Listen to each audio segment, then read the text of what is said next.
Hey everyone, Simon here.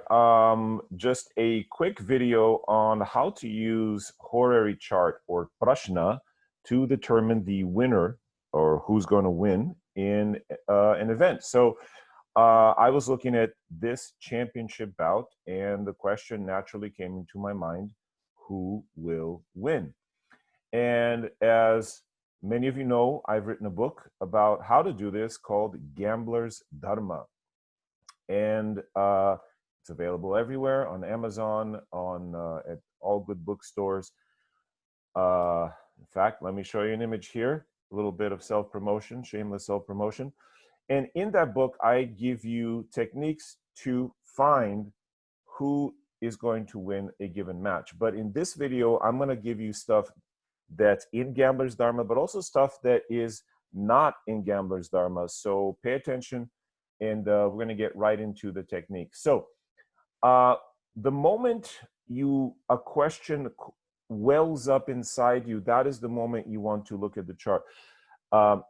Because people often ask, what time should I set the horary chart to? The time that I thought of the question, or let's say I'm driving and I think of the question and I can't pull up the chart right away.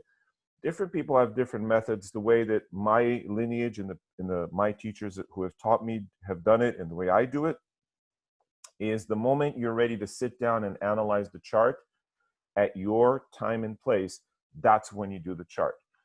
So I was at home, the question came to me, who's going to win this?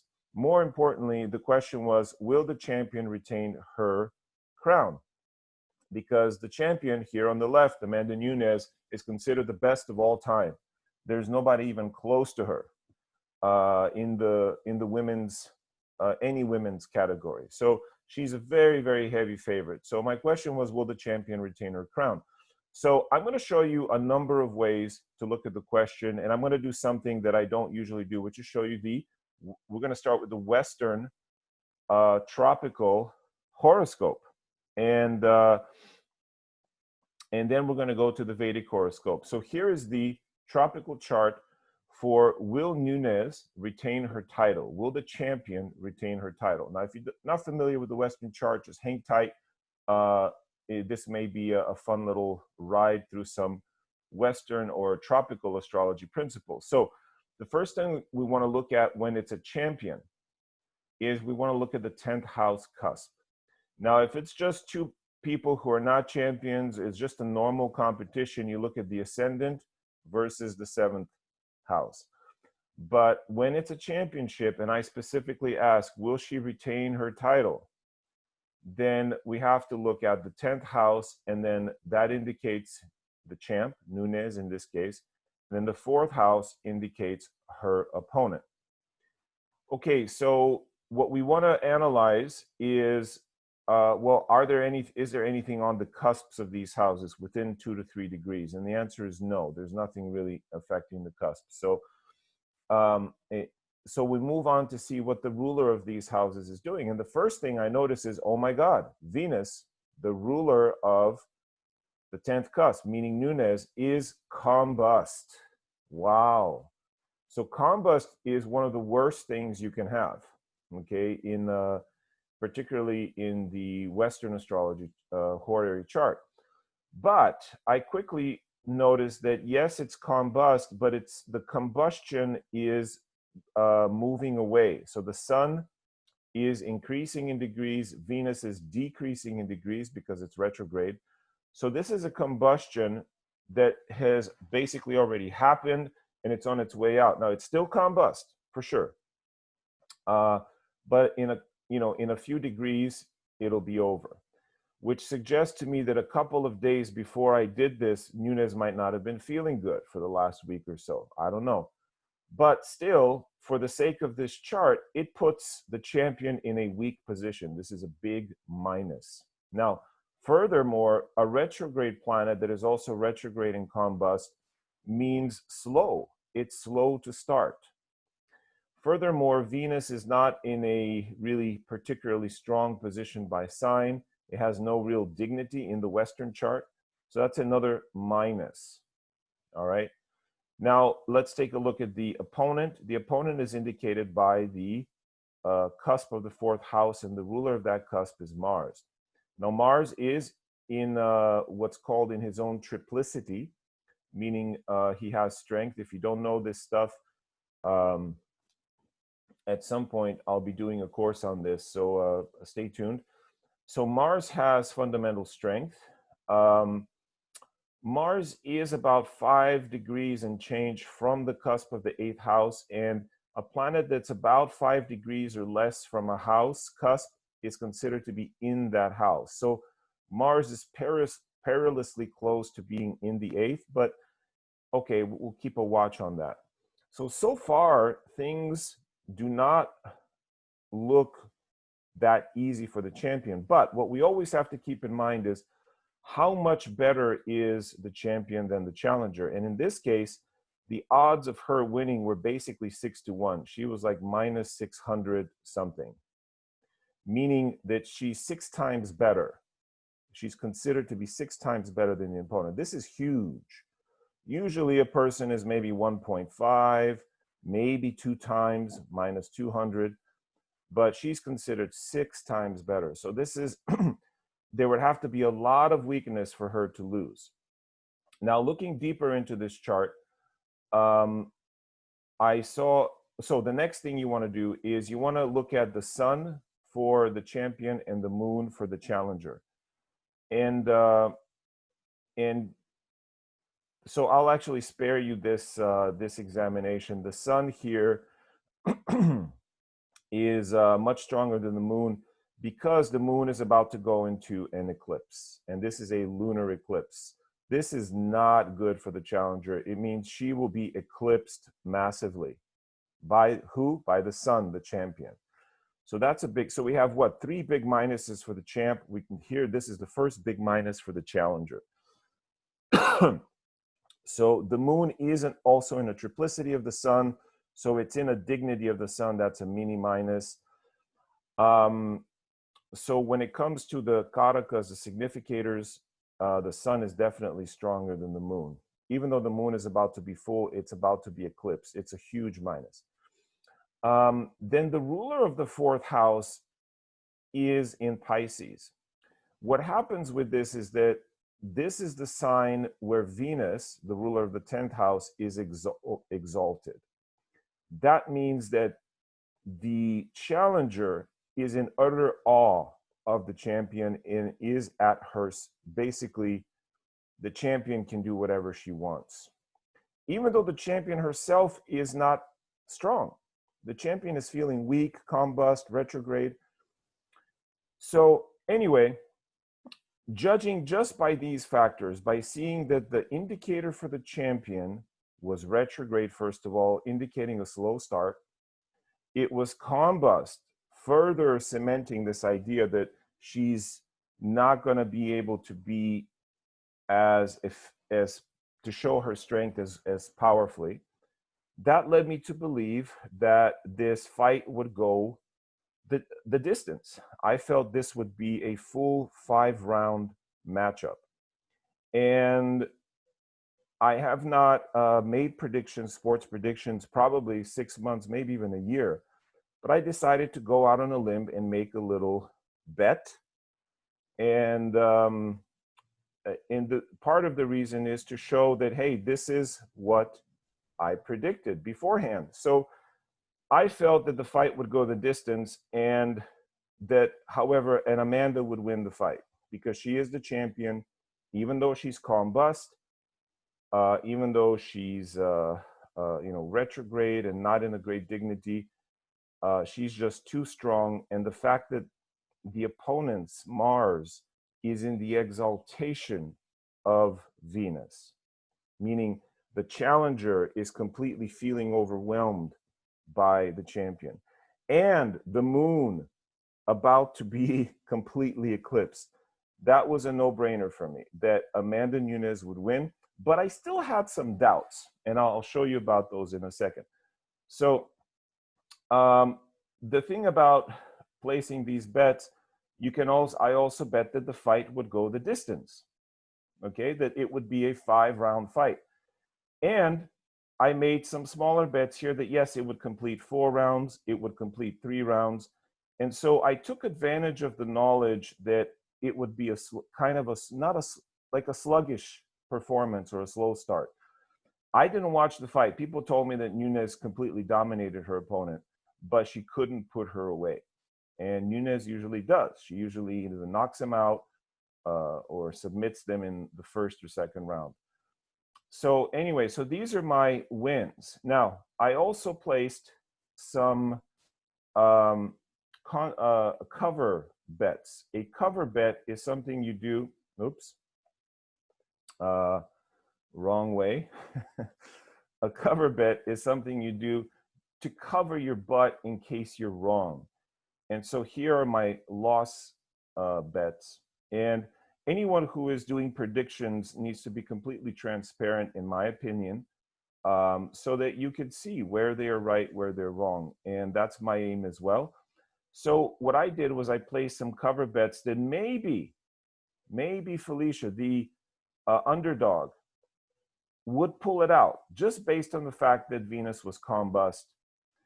And the odds I got were incredible odds. You could see here. So I couldn't resist putting some wagers here. And these were small bets, maybe, I forget how much, but they weren't that big, like $30 each.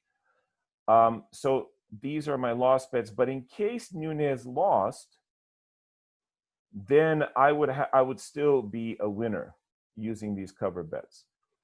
I hope that makes sense. If you're not familiar with this, it's okay. You could read about it more in Gambler's Dharma on how to do that. So now let's take a look at the Vedic chart. So let me go to the Vedic horoscope here. And now the interesting thing is I did not use the same time for the Vedic horoscope because I was thinking, okay, this chart it leaves some questions because the champion is combust, because the opponent does seem strong, Mars is strong, and yes, the moon is about to be eclipsed. Yes, Mars is about to go into the 8th house and die, as it were, but there's still some questions. So I said, let me pull the Vedic astrology chart. And so I did that at a different time. I did that later. And so now I'm going to take you through the Vedic astrology techniques for judging who will win. And so that was my question. I did it, as you can see, about 8 hours later, I think, than the other chart. The other chart was, yeah, about 10 a.m. on that day. And you can see here, you can use Prashna to answer all kinds of questions, guys. It's not just for sports, but sports show you that if your techniques are working or not. That's why I love this forum, because you know within a couple hours if your stuff is good or not. And if it's not, then you try to get better.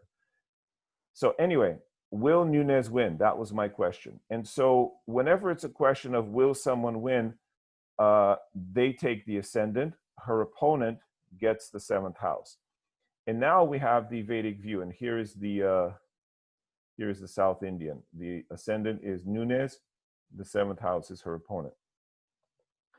So now this is a very clear picture that the champion will win. First of all, though, it doesn't start out looking clear. The moon is right on the ascendant.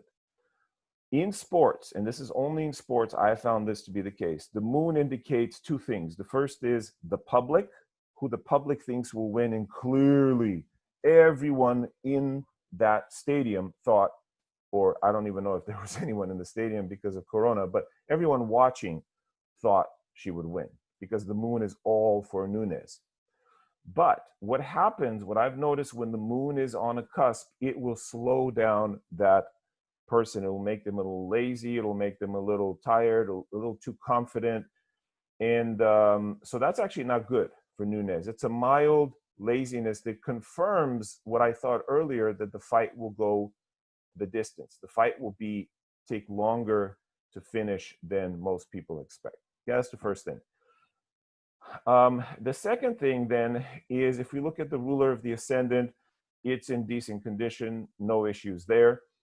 If we look at the seventh ruler, though, it is Venus again, but now Venus in the Vedic system is in its own sign. That's a big plus. And retrograde, another big plus, because a retrograde planet is very bright and strong. So this is where you have to understand, if you're using one system like the tropical, use the rules of tropical. Okay, do not interchange the rules and techniques, because one is made to work with one system, the other is made to work with the other. So if you're using Vedic, use the rules of Vedic, okay? In Gambler's Dharma, I teach you the rules of Vedic. So everything I'm going to tell you here in this analysis is in my book, Gambler's Dharma. I do not talk about tropical. I was not even aware of tropical when I wrote Gambler's Dharma. But since I have come to appreciate it and use it as well. So use the rules of Vedic astrology when you're doing Vedic astrology. It sounds simple, but many people get things mixed up and confused. Don't do it. You'll be wrong. Okay, your predictions will falter. So the seventh lord is actually quite strong, but yes, also combust. Now this is the beginning of the nails in the coffin for the challenger. When a planet is combust, you also have to see if the sun with the combusting planet rules any houses. And in this case, the sun rules the 10th house, which is the glory of the first house. So in this case, the glory of Nunez, the champion. Remember, Nunez is the first house. So her glory and her power literally combusts the challenger, Venus, the 7th house. So that's starting to not look so good. But she'll start off lazy. So here, now the picture is starting to become more clear that Nunez is going to win. And if I had seen this, I maybe wouldn't even have made the cover bets, because I did this chart 8 hours after the first one and after I made my initial predictions. But that's okay. I was confident that the fight would go the distance, and as it did. Now, one more technique to really seal the deal here is the use of the Navamsha. Now, I'm gonna make this the Navamsha, so you can see it here clearly, and I'm gonna make this the Navamsha. One of the features of the Gambler's Dharma techniques, which I teach, which no one else, to my knowledge, teaches or is using in sports prediction, is when a planet is conjunct the Navamsha Lagna or the Navamsha 7th house. This produces massive results. But for this, you need an exact start time if you're doing the game chart. Okay, if I'm doing the chart of the game or of the event itself. But in this case, this is just a horary. This is a prashna chart, not a game chart. So this is just a question chart, which makes it a lot easier. Question charts are a lot easier to judge than game charts. Why? Because you don't have to time the game exactly. Oh my God, I had so many hairs fell out of my head and turned gray, me trying to track the exact time that a game would start in order to pull the game chart, which I do in Gambler's Dharma. And I also have a course called Winning with Vedic Astrology, which covers all of these techniques. But for the Horary chart, you don't have to do that. So in the Horary, what we see here is the moon conjunct the ascendant. Now, unlike what the moon does in the main chart, in the D9, it is a very positive influence. It gives energy and enthusiasm. So now we have a mix of a slow start, but a very energetic start at the same time. So how do you interpret that? Well, the Navamsha will trump the main chart, okay? But the final nail in the coffin then is Mars, also on the 7th cusp. Mars is a killer for whatever cusp it touches. And Mars here on the 7th cusp, okay, right here on the 7th cusp of the D9, ensures that the opponent will be utterly destroyed. And this paints a more drastic picture of Amanda winning than the Western chart. And so if I had seen this first, I would not have predicted that it would go 5 rounds. I would not, because this is a very powerful testimony that the champion Nunez will win. Okay. Now, and if I had seen this and stopped here, I wouldn't have made any wager, because you can't make any money. I guess I could have put $20 to show that I made the prediction, but at 6-to-1 odds, if I, placed a $60 bet, I would win $10. Anyway, it's not about the winning the money. The point is to show that this stuff works. But fortunately, I combined the Western chart and the Vedic to come to a more complete picture. So if you guys want to know more about this, send me an email, simon@spirittype.com.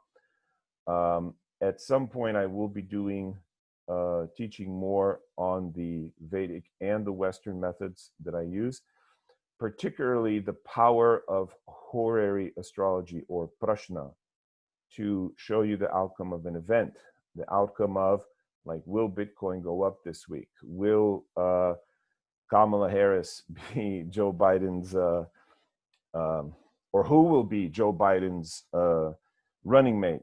Who will win the presidency? All things like that. I've spoken about some of these in other YouTube videos, but the power of prashna is truly the jewel in the crown of astrology, both Vedic astrology and tropical astrology, because you cannot answer questions like, who took my iPhone? Or, will my baby recover from this illness? Or will I get my visa? Right? Those kinds of questions are very difficult, if not impossible, to see from the main astrology chart, from the natal chart. You require horary, or prashna, to do that. And one of the best ways to test your prashna skills is through the use of things like sports. Have your wife or your husband hide your phone and say, where's my phone? And use the horoscope to find it. You can do these kinds of things to test, to see what works, how it works, and if it doesn't work, how you can get better at it, okay? And I myself am a student. I'm learning the Western system, as well as more of the Vedic tradition, and I'm constantly just in awe of how deep and profound this system is. So stay tuned. I'll have more for you. And until then, we'll see you next time. Okay, namaste.